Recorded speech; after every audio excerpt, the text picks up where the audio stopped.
कई लोगों ने मेरे से एक सवाल करा है कि रोहित सर, आप एक ट्रेनर हो, डिजिटल मार्केटिंग ट्रेनर हो और आप इतने सारी ट्रेनिंग्स देते हो लोगों को।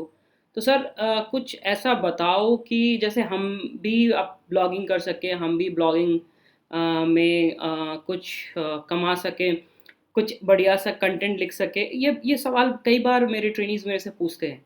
तो आज का जो वीडियो है, आज का जो सेशन है, मैं इसी के ऊपर है। इसके ऊपर मैं डिस्कस करूंगा कि कैसे आप एक ब्लॉग लिखना स्टार्ट कर सकते हो, कैसे आप ब्लॉगिंग कर सकते हो, क्या क्या चीज़ें हो सकती है ब्लॉगिंग में जो आपको करना चाहिए, कैसे आप इस ब्लॉग को लिखने के बाद आप मोनेटाइज करके इससे पैसा कमा सकते हो, और क्या एवरी टाइम इनोवेटिव ब्लॉग लिखना ज़रूरी है या इनोवेटिव ब्लॉग्स ही हो, या हम रीफ्रेज कर सकते हैं ब्लॉग को। ये सारे सवाल का आंसर मैं आज अपने इस वीडियो में दूंगा। पर उससे पहले कुछ चीज़ें हैं जो मैं बताना चाहता हूँ कि ब्लॉगिंग में सच में बहुत पैसा है। अगर आपको पता होना चाहिए कि किस टॉपिक पे लिखना है, कौन सी ट्रेनिंग टॉपिक है और क्या बेहतर बिक रहा है, मार्केट में चल रहा है। अगर आप इसके ऊपर काम करते हो तो आप बहुत अच्छा पैसा कमा सकते हो। तो आइए हम बिना लेट करे चलते हैं, समझते हैं कि कैसे एक लेमैन बंदा जो एकदम शुरुआत कर रहा हो, एकदम अभी स्टार्ट ही कर रहा हो ब्लॉग लिखना, वो कैसे ब्लॉग लिख सकता है और कंटेंट क्रिएट कर सकता है। बट उससे पहले दोस्त, अगर आप ये मेरे वीडियो को फर्स्ट टाइम देख रहे हो और आपने अभी तक मेरे चैनल को सब्सक्राइब नहीं करा है तो प्लीज़ प्लीज़ प्लीज़ मेरे चैनल को सब्सक्राइब कर लीजिए। और उसके अलावा अगर आपके मन में वीडियो के दौरान कोई भी क्वेश्चन होगा तो आप कमेंट सेक्शन में डाल दीजिएगा, मैं आप लोगों को बता दूंगा उसका आंसर कमेंट के थ्रू ही। तो बिना डिले करे चलते हैं, पर उससे पहले मैं बता दूं, मेरा नाम है रोहित अशोक और मैं एक डिजिटल मार्केटर हूं, और साथ साथ मैं डिजिटल मार्केटिंग ट्रेनर भी हूं। कई इंस्टीट्यूट्स और सेंटर्स में पढ़ा चुका हूं और कई कॉलेजेस में भी मैं एज ए विजिटिंग फैकल्टी जाता हूँ पढ़ाने। तो सबसे इम्पॉर्टेंट चीज़ जो है एक ब्लॉगर के लिए, या एक बंदा जो राइटिंग करना चाहता है और ब्लॉगिंग में अपना करियर बनाना चाहता है और कंटेंट में कहीं से उसको ये पैशन लगता है, पर अनफॉर्चुनेटली वो उसको पता नहीं कैसे शुरू करना है, तो सबसे अच्छा तरीका जो ब्लॉग स्टार्ट करने का है वो ये है कि एज अ राइटर आपके डेली लाइफ में, ये पॉइंट को आप नोट करिएगा और इसको आपको फॉलो करना है। आपके डेली लाइफ में जो सुबह से शाम तक होता है उसको आप कहीं पे लिखें, उसको लैपटॉप में या डायरी में कहीं पे उसको पूरे पूरे सुबह से शाम तक का जो भी आपका एक्सपीरियंस रहा उसको लिख के। अब क्यों मैं ये पॉइंट बोल रहा हूँ, क्योंकि आपसे बेहतर कोई नहीं जानता है कि आपके लाइफ में क्या क्या घटा है, और आपसे बेहतर उसको एक्सपीरियंस कोई किसी ने नहीं करा, किसी ने उसको उस तरीके से फील नहीं करा है, और आपसे बेहतर उसको उस वर्ड में एक्सप्रेस कोई नहीं कर सकता है। तो आप उसको हिंदी, इंग्लिश या किसी भी लैंग्वेज में लिखना चाहते हैं तो आप उसको सबसे पहले लिखिए अपने लैंग्वेज, और ये प्रोसेस आपको अगले 5-6 दिन तक एक हैबिट बनाना है। डेली आपके लाइफ में जो हो रहा है 5 डेज तक उसको आपको लिखना है।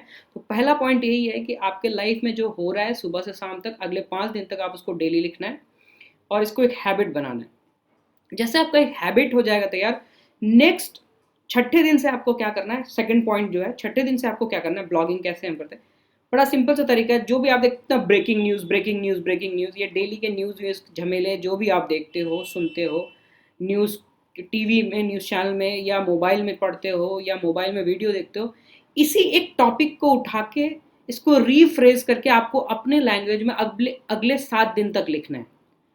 सेकंड पॉइंट क्या है कि आपको जो भी आप न्यूज़ सुनते हो, न्यूज़ पढ़ते हो, जो ब्रेकिंग न्यूज़ है, जो चल रहा है डेली डेली लाइफ में, या कुछ भी बहुत फेमस चीज़ है, इसको आपको क्या करना है, डेली इस न्यूज़ को सुनना है और अपने लैंग्वेज में इसको रीफ्रेश करके अगले 7 दिन तक लिखना है। ऐसे 2 टॉपिक आपको उठाना है, सुबह एक बार लिखना और शाम को एक बार लिखना है। एक आपका हैबिट तैयार हो जाएगा। ठीक है।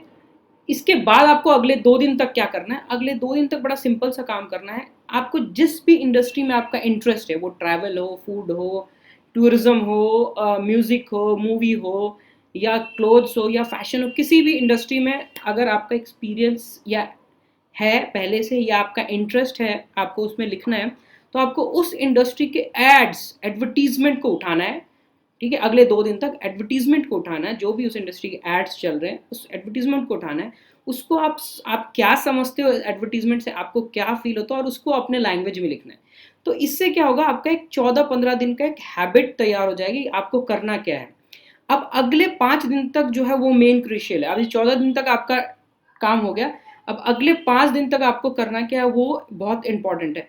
अनफॉर्चुनेटली मैं एक सॉरी, ये जो नॉइजेज़ आ रही है बाहर से गाड़ी का, मैं एक ऐसे एरिया में रहता हूँ जहाँ पे बहुत ज़्यादा व्हीकल चलता है, तो इसके लिए एक्सक्यूज़ मी। अब अगले 5 दिन तक क्या करना, अगला अगला 5 दिन सबसे इम्पोर्टेंट है आपके लिए। तो ये चौथा पॉइंट जो है हम जिस पे डिस्कस करेंगे, इसमें बेसिकली आपको करना क्या है कि जो भी आपको जिस इंडस्ट्री में काम करना है, आप उस इंडस्ट्री के किसी एक पर्टिकुलर टॉपिक के बारे में आपको सोचना है और उस टॉपिक के ऊपर रिसर्च करना है। पहले सुबह, पूरे सुबह 2 3 4 जर्नल्स पढ़ने हैं। जर्नल्स इन द सेंस जो ऑनलाइन जाएंगे आपको इसके डेटास अवेलेबल मिल जाएंगे। किसी और ने ब्लॉग लिखा है, उसके ब्लॉग को पढ़ना है। कहीं किसी न्यूज़ चैनल में इसका इन्फॉर्मेशन है, किसी वीडियो में इसका इन्फॉर्मेशन है। ऐसे आपको 5 6 ऐसे ब्लॉग्स पढ़ने होंगे, 2 4 वीडियो देखने होंगे, सारी इन्फॉर्मेशन गैदर करके फिर एक आपको राइट करना है, उसके बुलेट पॉइंट्स लिखने हैं, बुलेट पॉइंट्स बनाने हैं। और वो बुलेट पॉइंट बनाने के बाद, बुलेट पॉइंट जब आप उसको लिख लोगे, तो आपको इवनिंग में उसी बुलेट पॉइंट को क्या करना है, कन्वर्ट करना है अपने आर्टिकल में, अपने ब्लॉग में, और उसको अपने लैंग्वेज में फिर लिखना है। तो ये अगले 5 दिन तक करना है। अब इससे होगा क्या, एक तो आपने अपना हैबिट तैयार करा, फिर आपने क्या करा, आपके इंटरेस्ट के एरिया में आपने आर्टिकल कंटेंट लिखना शुरू करा। उसके बाद आपने फोर्थ पॉइंट पे क्या करा, आप रिसर्च करना शुरू कर रहे हो। आप पूरा फ्लो को समझो, आप यहाँ पे रिसर्च कर रहे हो। रिसर्च में क्या कर रहे हो, आप किसी भी टॉपिक के बारे में पढ़ रहे हो, उसका इन्फॉर्मेशन गैदर कर रहे हो, फिर जो मेन मेन पॉइंट है उसको जॉट कर रहे हो, उसको जॉट डाउन कर रहे हो, उसको कहीं पे एक नोट बना रहे हो, और फिर उसको अपने फ्रेज में उसको लिख रहे हो और बना रहे हो। ठीक है, तो ये आपका एक जर्नी हो गया पूरा एक रिसर्च के तक का। अब ये कैसे पता चलेगा कि आपका कंटेंट अच्छा है या नहीं है, कोई एक्सेप्ट कर रहा है कि नहीं कर रहा, ये भी एक बहुत इंपॉर्टेंट प्रोसेस है before you become a very good content writer और अ ब्लॉगर। अब आपने अभी तक लिख लिया, ग्रामेटिकल एरर आपने चेक कर लिया, अच्छे से फ्रेज कर लिया। अब आपको क्या करना, आपके 4 या 5 ऐसे अच्छे दोस्त या फैमिली मेंबर को चूज करना है जो आपको सपोर्ट करते हो, आपकी बात सुनते हो, और आपको उनसे डिस्कस करना है, उनकी राय लेना है, उनसे समझना है कि अगर ऐसा पॉइंट हो तो उसके अंदर क्या होना चाहिए, ऐसे टॉपिक्स हो तो उसके अंदर क्या होना चाहिए। प्लस जब वो अपना इंफॉर्मेशन आपको प्रोवाइड कराते हैं, उसको लेने के बाद आपको एक ब्लॉग जब आप लिखते हो तो वो सेम ब्लॉग उनको देना है और उनसे रिक्वेस्ट करना है कि वो पढ़ के अपना फीडबैक दे। ठीक है, तो जैसे वो 2 4 दिन आप उस प्रोसेस में लगोगे, तो टोटल आपके 24 दिन का काम हो गया। 24 दिन में आप सारे प्रोसेस शुरू कर दिए। अब इसके बाद आपको क्या करना है, अगर आपको तुरंत वेबसाइट तैयार करके ब्लॉगिंग नहीं करना, अभी भी एक मौका है आपको। अब इसके बाद आपको क्या करना है कि लिंक्डइन के ऊपर जाना है। लिंक्डइन के ऊपर जाएंगे, वहां पे आर्टिकल लिखने का एक ऑप्शन है।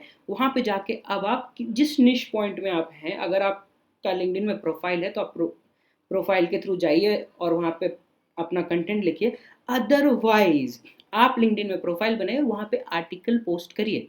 ठीक है, तो आप अपना आर्टिकल लिखेंगे। अब आप क्या हो रहे हैं, धीरे धीरे प्रोफेशनल प्लेटफॉर्म पे आ रहे हैं। छठा पॉइंट क्या है, लिंक्डइन पे आपको लिखना है, प्रोफेशनल प्लेटफॉर्म पे आ रहे हैं। अब इसके बाद आपको ये प्लेटफॉर्म चूज करना है कि कहाँ कहाँ आप आर्टिकल लिख सकते हो। जैसे क्वारा, गूगल का ई ब्लॉगर, ये सारे प्लेटफॉर्म पे अगले 30 35 डेज आपको ये पूरा स्टार्टिंग से लेके अभी तक प्रैक्टिस करना, और जितना लिख सकते हो, जितना रिसर्च कर सकते हो, आपको करना है। उसके बाद अगर आप अपना एक वेबसाइट शुरू करते हो, ब्लॉग साइट शुरू करते हो, निश डिसाइड करने के बाद, निश एक मार्केट डिसाइड करने के बाद, तब आप बहुत इंटरेस्टिंग ब्लॉग लिख सकते हो।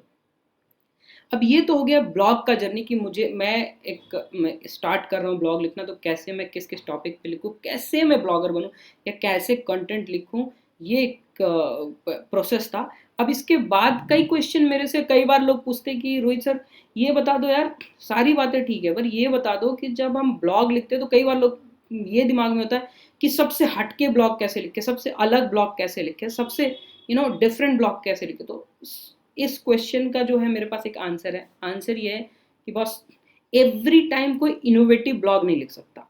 इतना भी नहीं है कि दिन में 4 10 50 इनोवेटिव ब्लॉग लिखे। बट हाँ, हम ये कर सकते हैं कि किसी भी एक अच्छे ब्लॉग को, मान लीजिए किसी ने बहुत अच्छा ब्लॉग लिखा है, आप उसको सर्च करें गूगल पे, गूगल सर्च इंजन में सर्च पे वो टॉप पे है या याहू पे है, आप उसको रीड करें।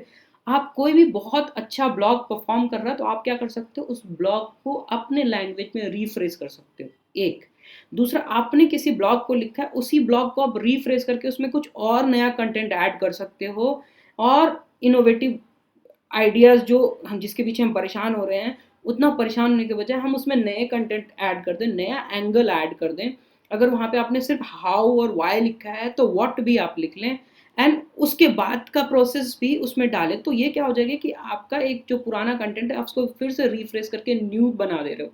तो ये हो गया आपको नया कंटेंट कैसे, या कैसे उसको और मसालेदार, हिंदी शब्द में बोले तो और मसालेदार बना के लोगों तक पेश कर सकते हैं। अब इसके बाद एक क्वेश्चन आता है जो नॉर्मली लोग से, सर कहाँ से लिख के कहाँ से लाएं? तो देखो बॉस, ट्रेंडिंग जो भी टॉपिक्स चल रहा है, आप उसके लिए आपको क्या करना है, गूगल ट्रेंड्स में जाकर रजिस्टर कर लो, आपको अलर्ट्स आते रहेंगे जो भी ट्रेंड है। ट्विटर पे आप लाइव रहो, जिसको फॉलो करना है, जो भी इंपॉर्टेंट लोग उनको फॉलो करो, तो वहाँ पे जो भी लेटेस्ट ट्वीट चल रहा है वो चलते रहेगा, आपको मिल जाएगा। बज सुमो एक टूल है जहाँ पे आपको अपडेटेड सोशल मीडिया में जो भी कन्वर्सेशन चल रहे हैं और कंटेंट चल रहा है, वहाँ पे वो ट्रेंडिंग टॉपिक मिल जाएगा, उसको यूज़ कर लो। तो ये आपको क्या है कि बहुत सारे ऐसे टूल्स हैं जहाँ से आपको ना ट्रेंडिंग टॉपिक्स काफ़ी सारे मिल सकते हैं। तो ये सारे पॉइंट्स को अगर आप कलेक्ट करके आप ब्लॉगिंग करोगे, तो बिलीव मी आप बहुत सक्सेसफुल हो गए, और उसके बाद बहुत सारे आइडियाज़ आपके पास खुद ब खुद आएंगे। एंड आप इसके बाद का जो प्रोसेस होगा कि आपको उसको मोनेटाइज करके पैसा कमाना है, वो भी मैं बताऊंगा डेफिनेटली। बट आज के लिए मैं चाहता हूँ कि वीडियो को यहीं पे रोकूं, और क्योंकि आप अभी स्टार्ट कर रहे हो, आप स्टार्ट करके लिख के ग्रो करोगे, ग्रो करने के बाद नेक्स्ट स्टेज पे जाओगे तो ज़्यादा बेटर होगा। तो हमेशा ये ध्यान रखना कि जब भी हम कोई ब्लॉग लिखते हैं या कुछ भी शुरू करते हैं, तो तुरंत जंप नहीं करते हैं। हम क्या करते हैं, प्रोसेस पे चलते हैं, स्टेप बाय स्टेप बढ़ते हैं, और अगर स्टेप बाय स्टेप बढ़ते हैं तो सक्सेस अच्छा मिलता है और लॉन्ग टर्म के लिए मिलता है। तो इसको फोकस करते हुए आज का वीडियो हम यहीं रोकते हैं। अगर आपके मन में कोई भी सवाल, कोई भी डाउट है, आप कमेंट सेक्शन में ज़रूर कमेंट करो, आप मेरे से पूछ सकते हो। और साथ साथ यहाँ पे नीचे आप देखना, मेरे सोशल मीडिया का हैंडल्स दिया हुआ है, ट्विटर का, फेसबुक का, इंस्टाग्राम का, आप मुझे वहाँ भी फॉलो कर सकते हो, वहाँ भी क्वेश्चन पूछ सकते हो। और लास्ट, अगर आपने अभी तक मेरे चैनल को सब्सक्राइब नहीं करा है तो प्लीज़ मेरे चैनल को सब्सक्राइब करिए। और इसके बाद जो मैं वीडियो लाने वाला हूँ, वो वीडियो लाने वाला हूँ कि ब्लॉगिंग और कंटेंट लिख के कैसे पैसा कमा सकते हैं, कैसे महीने के 30,000 से लेके 2 लाख रुपए तक हम बना सकते हैं जस्ट ब्लॉगिंग करके और कंटेंट लिख के। ठीक है? कोई डाउट, कोई क्वेश्चन, गो अहेड, कमेंट करिए और बिंदास पूछिए। Thank you so much for watching this video, और फिर मिलते हैं अगले वीडियो में। Thank you.